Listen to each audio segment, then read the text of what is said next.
Irashaimase! Hello and welcome to Fataris' Kitchen. I'm your host, Chef Fataris.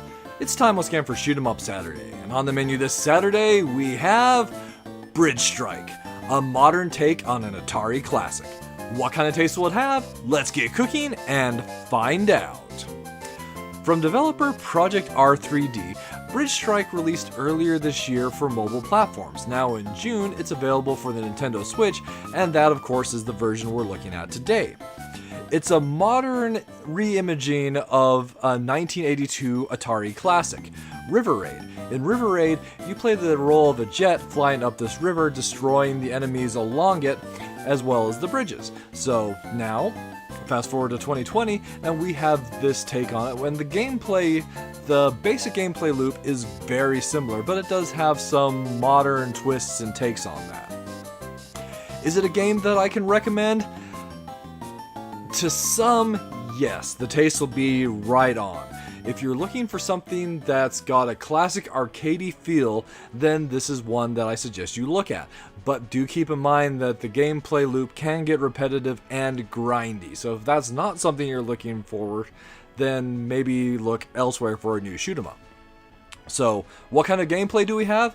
Here from the main menu, we can select the play, which will take us to our options for playing the game. There's two primary modes you can play in, the Raid and the Campaign.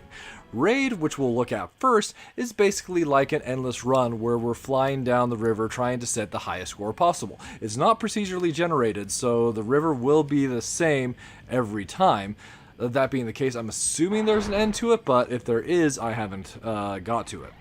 So our little fighter jet here is a really awesome agile piece of technology. So we can move left and right in this beautiful vertical scroller. We can also accelerate and almost slow to a perfect hover, which is important. So in addition to our missiles that we can fire, the other key element that we have to watch for our fighter is our fuel. So displayed in the top middle of the screen, we have a fuel indicator. And as we move through the stage, we burn up fuel. Stop over one of the carriers marked with an F and we'll recharge the fuel. There's also a handy little indicator that appears around your fighter at that point, so you don't have to stare at the top of the screen to know where your fuel level is at. Very nice. One thing you do have to worry about, though, it is possible to destroy the fuel carriers with your own missiles, and if you were to destroy enough of them, you'd run out of fuel, and at that point you lose a life. There are also some red indicators that will appear to the left or right of our fighter. Those warn of incoming enemy planes, so do be careful to avoid those. So some other elements. For one thing, I really like the way that the HUD looks here. You've got that great little flight stick that indicates your movement there at the bottom. And in the top left, we have a couple important indicators as well. So the first indicator to note, below our little pilot portrait there, we have a green number, which is our remaining lives. So I just picked up a survivor from a boat. He was waving a white flag. If you collect one of those survivors, you'll increase your number of lives.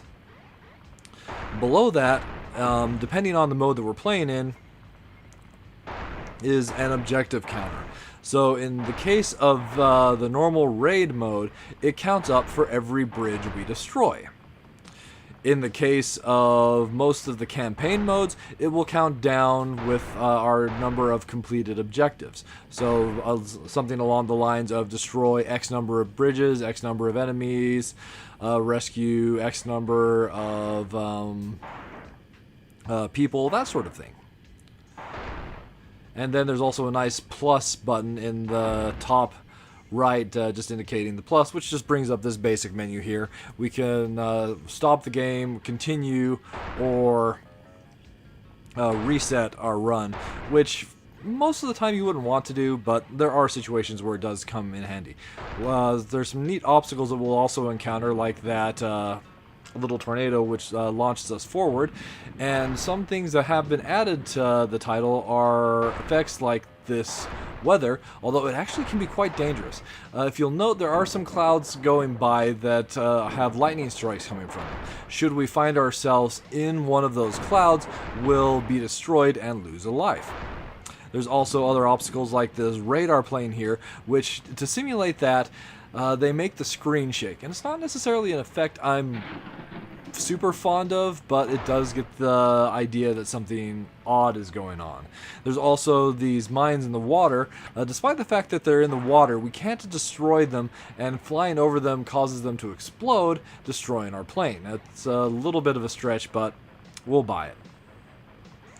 So that's our basic gameplay loop. You might have also noticed that as I destroy bridges and enemies, they do drop coins. This is a very important part of the gameplay loop, as those coins we can use to purchase additional fighters in the game's hangar. So, jumping back to the main menu, we'll look at some of this. One thing to note, so there's a neat little statistics screen here where you can pull up all your various stats, hits, shots, accuracy, how many people you've rescued, the raids you've started and failed, but there's no place that says raids won, so I don't actually know if it's possible to win a raid. But going back to the play menu, before we hop in and look at the campaign, let's look at the hangar. In the hangar, we can select different fighters. We only have the base fighter unlocked by default, but you can use the coins you accumulate in the stages to buy additional ships. So there's ones like the AH-64. This will be the first one that you have the money to purchase with the Apache, but it's not that great. It's actually a slower moving vehicle than the fighter itself. Then there's some other ones that are actually quite expensive, like Piggy here. It looks kind of like a superhero. There's the A-10, the UFO, the mouse, the boat, the hovercraft. The only other one I've unlocked at this point is the A-10, partially because the A-10 is one of my favorite military aircraft. So if I have an option to fly this plane, I will, even though in some ways it's a terrible plane, but I love it. Anyway, in campaign mode, we have all these different operations that you start with Operation Alpha, and as you complete the campaign missions, you'll unlock the additional campaigns. Each campaign has a certain number of medals you can earn in those campaigns, so you can aim for full completion, earning all the medals in a stage as well as the best point. That's one thing to note about the differences between the mobile version and the Switch version. The Switch version, at least as of this time, does not have a leaderboard, whereas the mobile versions do. So in campaign mode, you'll be given a various objectives. So in the case of this stage, our objective is to destroy 11 bridges. Being the first one as well, the stage is going to be relatively simple.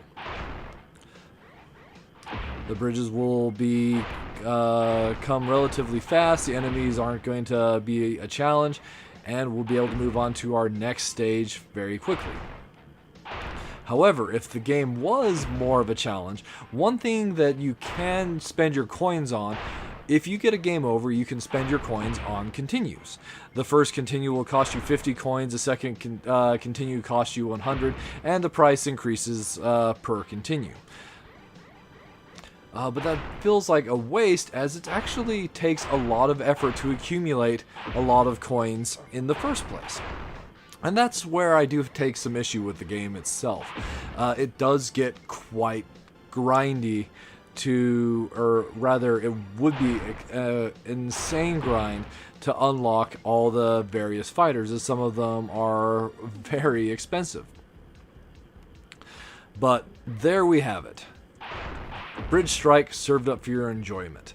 So as far as the minus flavors I have in the game, the music is really almost not there, and that's one thing that I feel really hurts the game itself. If it had better music overall, I think it could really bring up the enjoyment of the gameplay. Then, as I was mentioning, there are no leaderboards in the Switch version. For a title like this, it'd be fun to compare how you're doing against... Well, I'm not sure what destroyed me there. It'd be fun to compare yourself against others to see how well you're performing. And then my biggest gripe with it, as I mentioned, is the title is just grindy and it can get repetitive. So I'm earning in these missions maybe like a handful of coins, 100, 200 coins per run, and that's when it's a good run. The earlier mission stages are probably one of the better ways to grind out coins, as some of the later stages, the higher difficulty would make it difficult to achieve a higher score. And think of how long it would take to earn the 10,000 coins needed to unlock some of the higher priced fighters in the hangar. It would take a small eternity to complete those unlocks, and that just isn't something that I'm usually looking for. It's understandable to a point, as this was developed as a mobile title first, but it just doesn't make for gameplay that I can recommend wholeheartedly. So sometimes I enjoy a game like that, other times it just frustrates me. But as far as the plus flavors are concerned, I do really appreciate that arcadey classic feel that the game has. In short bursts especially, it's just fun to kind of zen out, flying up a river, destroying the enemies, and just trying to get as far through either missions or raid mode as you can. Then there's also, even though I complain about how grindy it is to obtain all the currency you need to unlock everything in the shop, I do really appreciate having the hangar and all the upgraded fighters you can purchase. That sort of thing does add a fun element of replayability to a title that might otherwise wear out its welcome far too quickly.